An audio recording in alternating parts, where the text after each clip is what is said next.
Welcome to this explainer.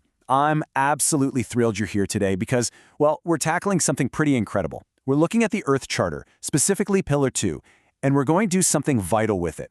We're translating high-level, philosophical sustainability concepts into grounded, real-world action. You know, if you've ever read these grand statements about saving the planet and thought, okay, that sounds beautiful, but what does it actually look like for a busy adult in the real world? You are in exactly the right place. We're going to bridge that gap together right now. And that brings us right to the central challenge we're looking at. How do we actually put ecological integrity into practice? I mean, it's one thing to nod our heads at broad environmental goals, right? But it's an entirely different beast to integrate those goals into our complicated daily adult lives. Today, we're completely shifting away from the abstract. We're looking at this not just as some global imperative, but as a personal, logistical challenge. How do you and I actually pull this off? But hey, before we get to the how, let's quickly ground ourselves in what we're even talking about: ecological integrity. This is the second pillar of the Earth Charter. Think of it as the foundational architecture for how we, as human beings, absolutely must interact with the planet. It's not just about, cleaning up pollution. It's the core path to sustainability. It means maintaining the wholeness, the health, and the complete functioning of Earth's natural systems. If the Earth were this massive, complex machine, ecological integrity basically means making sure every single gear and spring stays in perfect working order. To make this manageable, we've got a clear roadmap today. 1. Protecting and restoring habitats. 2. The precautionary principle approach. 3. Auditing waste and consumption. And 4. Advancing global citizen science. Okay, let's dive right into Section 1, protecting habitats and restoring local ecology. When we look at how we interact with the physical spaces right outside our doors, the Earth Charter gives us this foundational directive: protect and restore the integrity of Earth's ecological systems, with special concern for biological diversity and the natural processes that sustain life. Notice the dual command there. It's not just protect what's left, it's actively restore what's been degraded. And that special concern, it's aimed squarely at biological diversity, that vast, interconnected web of species that actually perform the invisible natural processes, keeping our air, water, and soil viable. So how do we bring that lofty quote down to earth? Well, through highly specific, practical actions. Look, as an adult with limited free time, you don't need to go save the entire rainforest all by yourself. You can partner with a local conservatory. You could volunteer for a weekend to yank out invasive species that are just choking out local flora. Or even simpler, you can rethink your own front yard by planting native wildflowers specifically chosen to support local pollinators.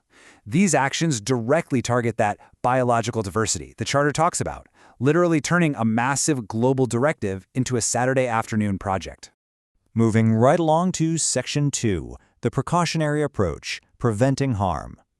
Transitioning from the physical dirt and plants into our conceptual approach to environmental protection, the text gives us this crucial guidance: prevent harm as the best method of environmental protection. And, when knowledge is limited, apply a precautionary approach.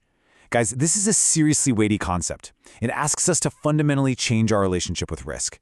We live in this fast-paced society that absolutely loves to innovate first and ask questions later, right? But this principle demands that when we're dealing with complex ecological systems where our knowledge is limited, which, let's be honest, is almost always the case, caution has to overrule convenience. Now, what's really interesting about this is this stark contrast it creates. Look at the left side, waiting for harm to occur. That is the old reactive way of doing things. We introduce a chemical, a product, some industrial process, and we basically wait for the data to show it's toxic before we finally ban it. But the right side? That represents the precautionary method, proving no harm before use. This shifts the burden of proof entirely. The environment is no longer our testing ground. To really grasp this as adults navigating a complex world, the source material suggests running a precautionary principle lab. Think of it like a simulation, a thought exercise you can run in your community, your workplace, or even your local city council. Step 1, you introduce a simulated new technology, say a new agricultural pesticide or a controversial zoning development. Step 2, participants have to actively argue for its use. But here's the massive catch in Step 3. They are only allowed to advocate for its implementation after proving it causes no harm rather than just waiting for harm to happen. It completely flips our standard cost-benefit analysis on its head. It's just a brilliant tool for training our brains to prioritize ecological integrity over unchecked expansion. All right, on to Section 3, waste audit and tracking consumption. This is where high-level policy meets your kitchen trash can. We've looked at physical habitats and conceptual risk, but let's zoom in on something deeply personal and daily. The Earth Charter principle here is profound. Adopt patterns of production, consumption, and reproduction that safeguard Earth's regenerative capacities, human rights, and community well-being. I really want to draw your attention to that phrase, regenerative capacities. The Earth is incredibly resilient, It can heal and regenerate. But our human consumption patterns have totally outpaced that natural healing speed. To safeguard this capacity, we have to look really closely at our own individual habits. So, how do we evaluate our own consumption? Well, we start with the number 3. 3 days. That is the exact time frame needed for a personal waste audit challenge. It's not so long that it becomes this exhausting chore, but it's just long enough to reveal the undeniable patterns in how you live and, importantly, what you leave behind. During those 3 days, your challenge is to track every single item you throw away, putting them into 2 distinct columns. On the left is linear. These are items destined straight for the landfill. It's a straight line from extraction to production to garbage. On the right is circular, items that are recycled or composted. These items re-enter the system. Their end is actually a new beginning. Tracking this creates a powerful mirror. It forces you to look at the anatomy of your daily life and realize exactly how much of your existence relies on a linear throwaway model. So, the crucial point here is what you actually do with that data. Once your 3-day audit is complete, you're going to have a stark ratio staring right back at you. Your task is to brainstorm ways to shift that specific ratio toward 100% circularity.